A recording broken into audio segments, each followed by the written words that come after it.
Hi மக்களே! இந்த வருஷம் நாங்க பொங்கலுக்கு ஊருக்கு போகலங்க. ஸோ இந்த வருஷம் எங்க பொங்கலோ பொங்கல், பெங்களூர் பொங்கல் தான். பொங்கல்னாலே கரும்பு இல்லாம எப்படி?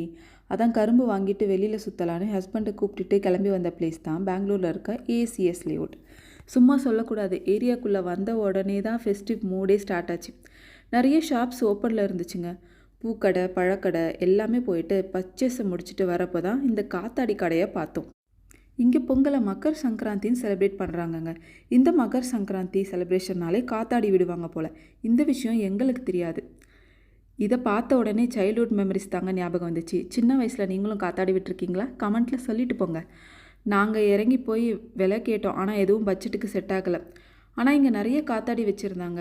பிளாஸ்டிக், பேப்பர் எல்லாத்துலேயுமே வச்சுருந்தாங்க.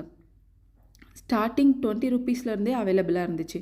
டிஃப்ரெண்ட் சைனீஸ் டைப்புக்கும் வச்சுருந்தாங்க. அப்புறம் டிஃப்ரெண்ட்டான நூலும் வச்சுருந்தாங்க. நீங்கள் பார்த்தீங்கன்னா சின்ன சைஸ்லேருந்து பெரிய சைஸ் வரைக்கும் எல்லாமே இருந்துச்சுங்க.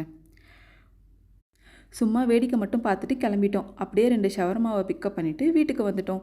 உங்கள் ஊரில் பொங்கல் செலிப்ரேஷன் எப்படி போகுதுன்னு கமெண்ட்டில் சொல்லுங்கள். அனைவருக்கும் இனிய பொங்கல் நல்வாழ்த்துக்கள்.